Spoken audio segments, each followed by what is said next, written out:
Сәлеметсіздер ме оқушылар? Біздің бүгінгі тақырыбымыз «Менің атым Қожа» повесінен үзінді, повесть туралы түсінік. Оқу мақсаты әдеби шығарманың жанрына қарай фабуласы мен сюжеттік дамуын сипаттау. Дана, сабақты беске оқитын бала шығарманың мазмұнын ғана біліп қоймай, оның авторы туралы да білгені дұрыс. Мысалы, сен қазір «Менің атым Қожа» кинофильміндегі қожаның істегенін қайталап, өзіңді өзің жазалап отырсың. Ал сол фильмге негіз болған шығарманың авторы Бердібек Соқпақбаев туралы не білесің? Ештеңе, сіз айтып беріңізші.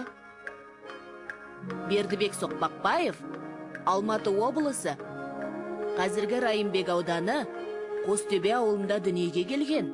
Қазіргі Абай атындағы Қазақ ұлттық педагогикалық университетін бітірген.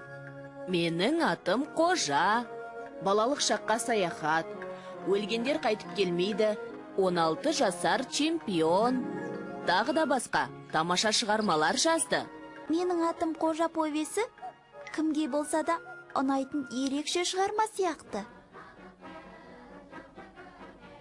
Иә, оның себебі неде деп ойлайсың?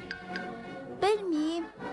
Бірақ Қожа қандай нашар қылықтар жасаса да, мен оны басқа кітаптардағы жаман балалар сияқты жек көре алмаймын, тіпті жақсы көре түсемін.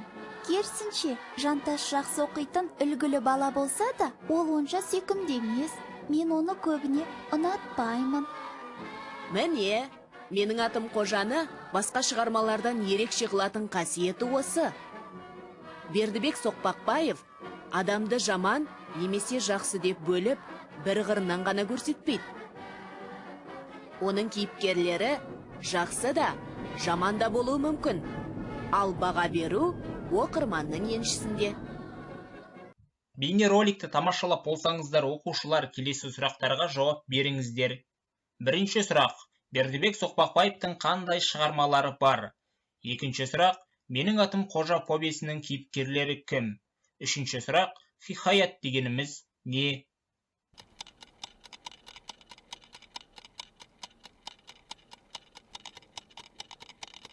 Қожа. Екі әрпін өзгертсем көже болып шығады. Кәдімгі қойыртпақ қара көже. Сонда мен көже болғаным ба? Жаз. Не деп жазам? Ертеңнен бастап тентек болып бірде-бір баламен төбелеспеймін. Егер өз дейсіші, онда қой де. Әйтпесе, көкіңді там де. Тілің жоқ па? Бар. Онда не үндемейсің? Айтатын несі бар? Байқамай қалдым. Мама, мен енді қоям. Осы ауылдағы ең жуас, ең үлгілі баланың бірі болам.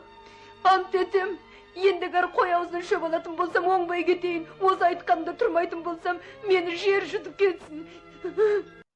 Жаңа ғана «Менің атым Қожа» повесінің негізінде түсірілген «Менің атым Қожа» кинофильмінен үзінді көрдіңіздер. Оқушылар, ендеше келесі тапсырманы орындаңыздар. «Менің атым» жолдама жайында бөлімдерін оқулықтан оқып шығыңыздар.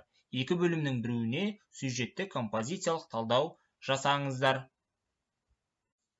Оқушылар, ендеше оқу тапсырмасына кезек берейік. 105-ші бет, 3-ші тапсырма, хикаяттағы «Менің атым» бөлімі бойынша өз есіміңіздің мағынасын баяндап жазыңыздар.